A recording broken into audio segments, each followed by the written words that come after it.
Hello, वापस Hello friends, now we are going to start with nutrition from chapter life process. Nutrition, it is the process of obtaining food and utilizing in a body. Nutrition का मतलब है कि आप जिस भी food को खाते हैं, मतलब जिस भी फूड को ऑब्टेन करते हैं, मतलब खाते हैं, उसका बॉडी में यूटिलाइजेशन होता है, मतलब उसका यूज़ होता है। और जो ये न्यूट्रिशन होता है, इसके दो तरीके के टाइप होते हैं। वो ये देखिए, न्यूट्रिशन के दो तरीके के टाइप होते हैं। एक होता है आपका ऑटोट्रॉपिक न्यूट्रिशन और दूसरा होता है हाइड्रोट्रॉपिक न्यूट्रिशन। जो ऑटोट्रॉपिक न्यूट्रिशन होता है, ये मतलब ये आप खुद से फूड बना सकते हैं, मतलब ये अपना फूड ओन मतलब खुद से बना सकते हैं। और जो ये जो हाइड्रोट्रॉपिक न्यूट्रिशन वाले जो मतलब हाइड्रोट्रॉपिक न्यूट्रिशन करते हैं, ये दूसरों पे डिपेंड होते हैं अपना फूड बनाने के लिए।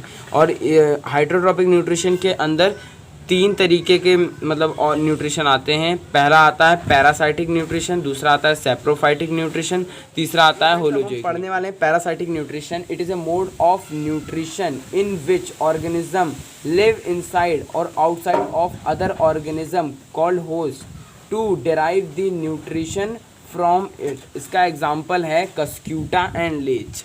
इसके अंदर यह होता है कि जो भी ऑर्गेनिज्म होता है वो मतलब होस्ट के अंदर या बाहर रहकर अपना फूड ऑब्टेन करता है। ठीक है, अब हम सेकंड टॉपिक पढ़ने वाले हैं, saprophytic nutrition. It is the mode of nutrition in which organism obtain their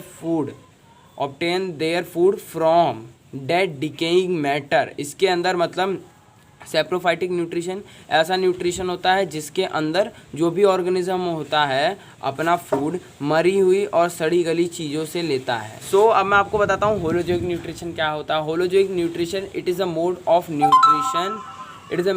nutrition in which food is directly gulped by an organism from external environment. ठीक है, तो इसके अंदर क्या होता है, जो भी आपका ऑर्गेनिज्म होता है वो खुद से फूड नहीं बनाता है, वो बाहर के एनवायरनमेंट से अपना फूड लेता है, उसको ही हम कहते हैं होलोजोइक। अब हम पढ़ने वाले हैं ऑटोट्रॉपिक न्यूट्रिशन, जिसमें हम फोटोसिंथेसिस के बारे में पढ़ेंगे।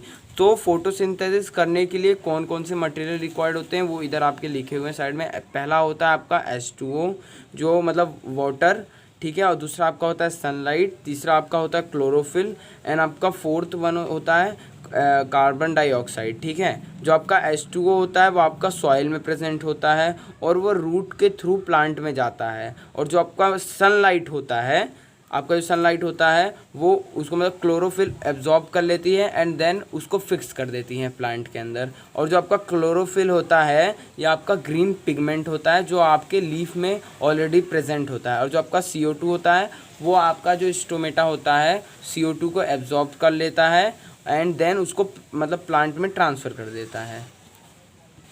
सो फ्रेंड्स, अब मैं आपके सामने एक एनिमेशन शो कर रहा हूँ। इस एनिमेशन के थ्रू आप देख सकते हैं कि मतलब फोटोसिंथेसिस में क्या क्या हो रहा है। ठीक है, तो आपके सामने ये वाला जो एनिमेशन आ रहा है, इसके अंदर आप देख लीजिए।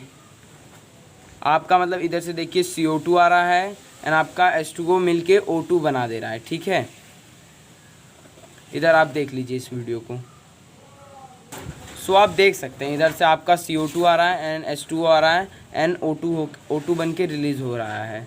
ठीक है, अब हम पढ़ने वाले हैं क्या मतलब फोटोसिंथेसिस प्रोसेस में क्या क्या होता है। It is the process by which autotrophs take in substance from the outside and convert them into stored form. मैं आपको इसकी मीनिंग बताने वाला हूँ।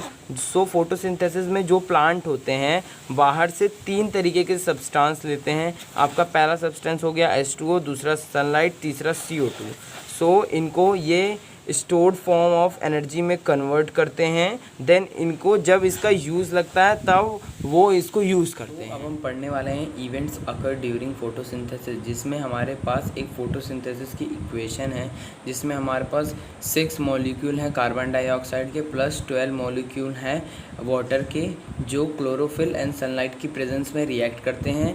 देन दे गिव्स ग्लूकोज, जो ग्लूकोज है हमारा C6H12O6 प्लस 6 ऑक्सीजन के मॉलिक्यूल्स प्लस 6 हमारे पास है वाटर के मॉलिक्यूल।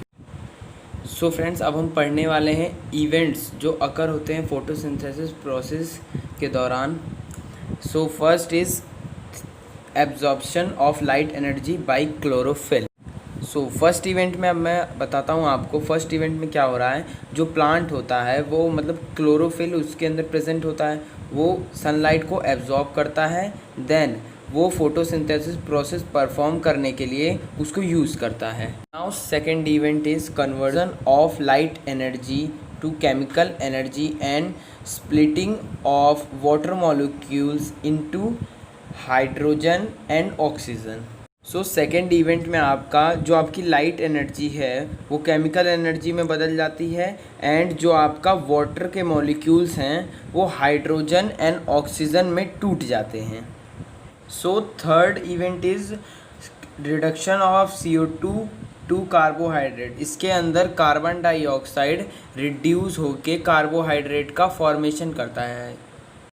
सो अब हम पढ़ने वाले हैं opening and closing of stomatal pour.